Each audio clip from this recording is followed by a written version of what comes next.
کچھ باتوں کا پتہ نہیں چلتا. 10 محرم آیا ہے کہ میں اپنے تمام سنی شیعہ بھائیوں کو یہ بات واضح کر رہا ہوں، کتابوں کے حوالے دینا وہ میری ذمہ داری ہے، چاہے ابھی مجھ سے لے لیجیے گا یا جب چاہے مجھ سے لے لیجیے گا، میں دکھاؤں گا آپ کو. لیکن اب اتنی ذمہ داری آپ پر بنے گی کہ آئندہ جو یزید کے بارے میں گفتگو کرے تو آپ شیعہ ہو یا سنی، وہ کتابیں لے کر اس کے سامنے پہنچ جائیے گا اور دکھائیے گا کہ یہ قصور ہے اور اس کے بعد کون سے قصور کا انتظار کر رہے ہو.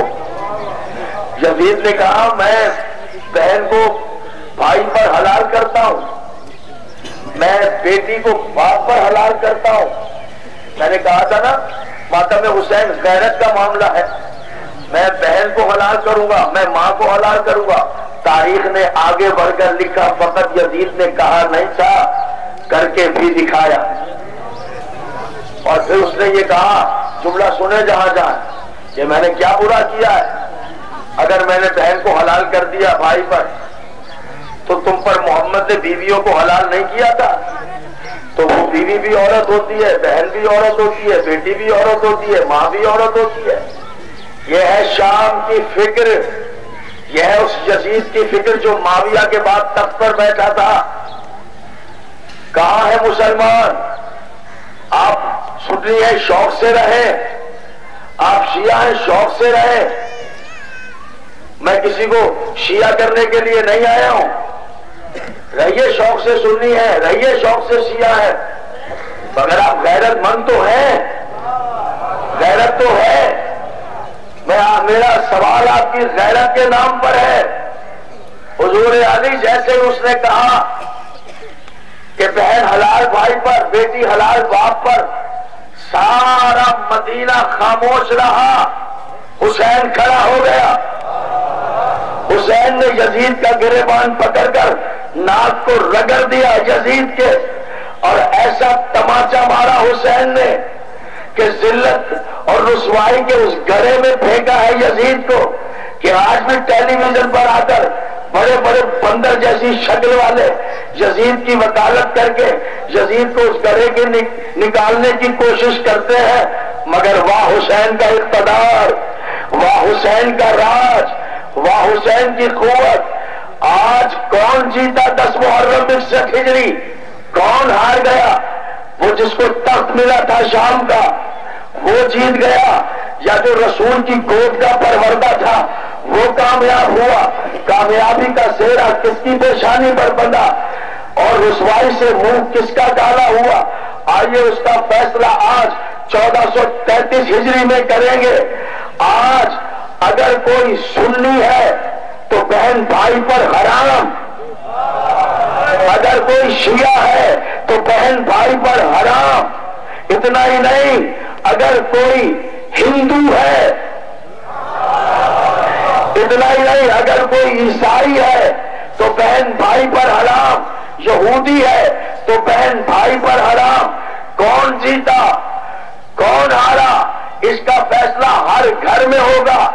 جب قدم آگے بڑھایا، ایک آدمی گھر میں داخل ہوا، 2 وجود سامنے آئے. ایک وجود بہن بیٹی کا، ایک وجود بیوی کا. فکر یزید قدم آگے بڑھا، دونوں جائز تجھ پر. قدم میں حرکت آئی کہ دماغ پر کسی کا کنٹرول. خبردار، یہ بہن بیٹی ہے، حرام ہے تجھ پر. یہ بیوی ہے، حلال ہے تجھ پر. معززین پنجاب، جس دماغ میں بہن اور بیوی کے درمیان شرافتوں کا پردہ ہے، انہی دلوں کا بادشاہ حسین ہے.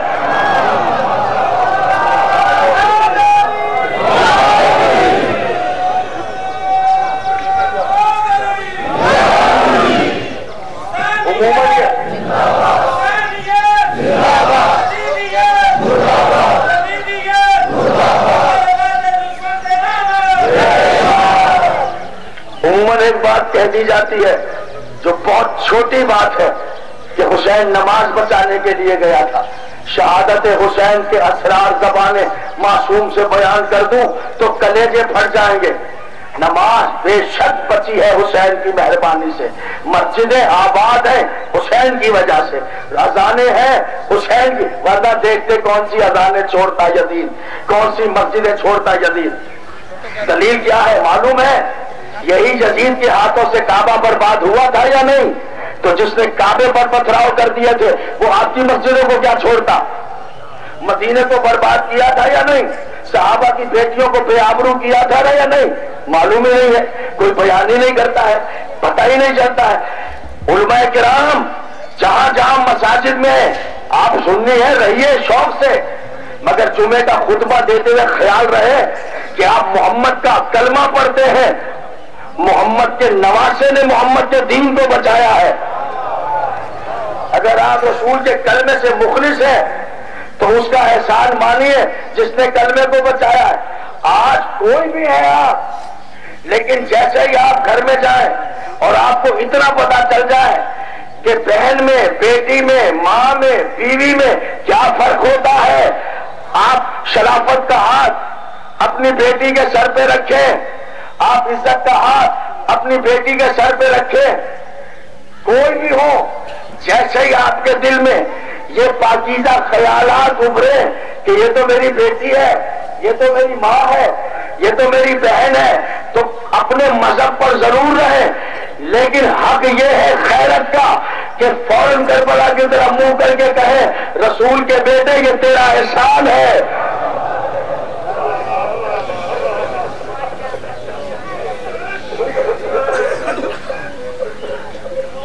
یہ ہے کربلا، یہ ہے حسینیت۔ لوگ عموماً اتنی سی بات کر کے چلے جاتے نہیں، حسین نے فقط نماز نہیں بچائی ہے، حسین نے توحید بچائی ہے۔ یہ جملہ بھی سنتے چلے جائیے۔ پھر شکریہ ادا کرتا ہوں اور کرتی ہے میاں صاحب، دعا ہے مالک اس کو جلد قید سے بری کرائے۔ دوستوں پھر جملہ کرتا ہوں، آئیے تھوڑے شہادت کی رازوں کی طرف چلتے ہیں۔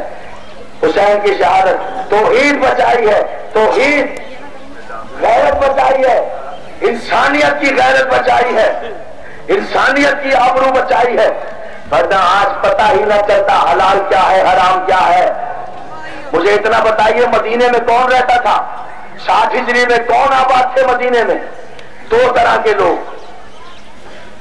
تیسری قسم ہی کوئی نہیں تھی، یا صحابہ رہتے تھے یا اولاد صحابہ۔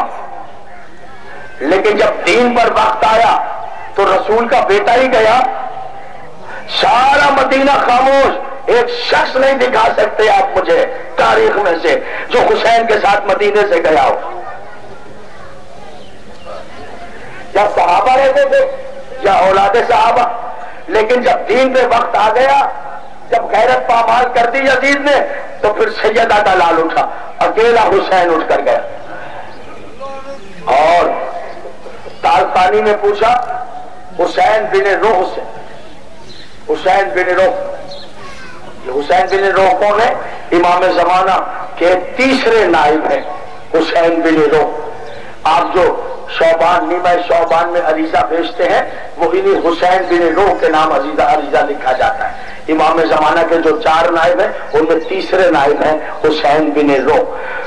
تالقانی نے پوچھا حسین بن روح سے، علامہ تالقانی، یہ بتاؤ کہ حسین ابن علی بددعا نہیں کر سکتے تھے کربلا میں؟ کہا کر سکتے تھے۔ کہا پھر بددعا کر کے سارے لشکر کو برباد کیوں نہیں کر دیا؟ عجیب جواب دیا حسین بن روح نے، کہنے لگے بے شک اگر بددعا کے لیے حسین کی زبان کو جنبش ہو جاتی تو طبق زمین الٹ جاتا، پھر بددعا کیوں نہیں کی؟